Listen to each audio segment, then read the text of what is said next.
Mene Otca i Syna i Svätého Ducha. Amen. Keď pápež vyhlasuje dogmu,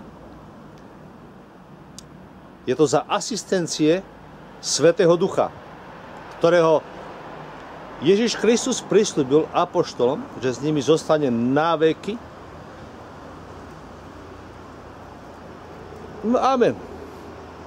Čiže ako sa môže pápež pomýliť? Ale, čo chcem povedať nie o pápežovi, ale prvú dogmu, tak to aspoň vidím, keď sa nemýlim, prvú dogmu cirkvi vyhlásil nie pápež, ale žena. A vlastne to bola mariánska dogma, lebo ideme hovoriť o Pane Márii.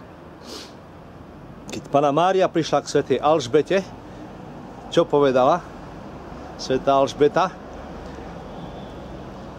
Odkiaľ mám to šťastie, že matka môjho pána prišla ku mne.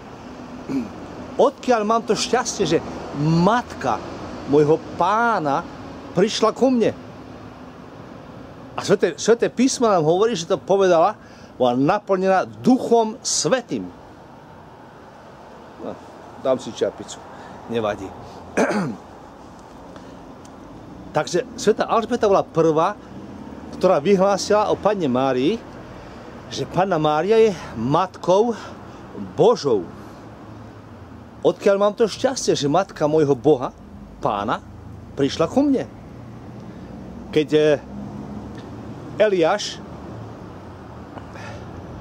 sa postavil na hore Karmel a tam boli tí Bálovi proroci falošní,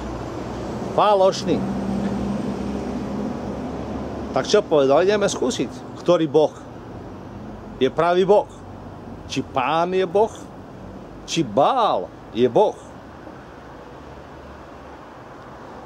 A vieme, že Boh potvrdil jeho obetu bleskom z neba, oheň padol z neba, teda blesk, a strávil jeho obetu.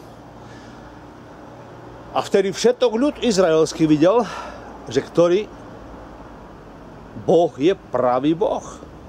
A všetok ľud volal, tak to hovorí Sväté písmo, Pán je čo? Človek. Iba človek. Vtedy človekom ešte nebol Pán.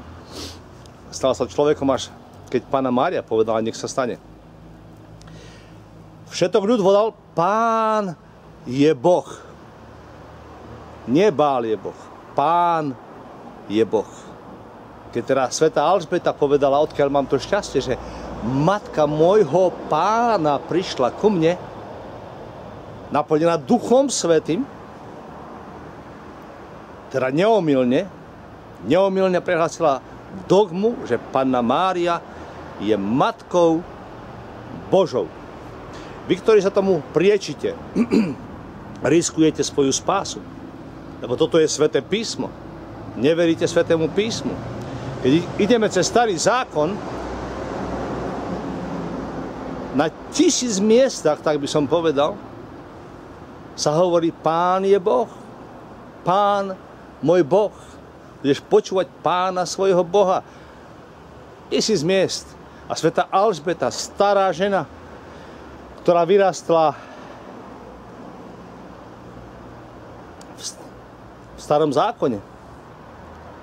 Táto žena, pre tú ženu, kto bol Pán? No Boh. Nech vás Pán žehná, mene Otca i Syna i Svätého Ducha.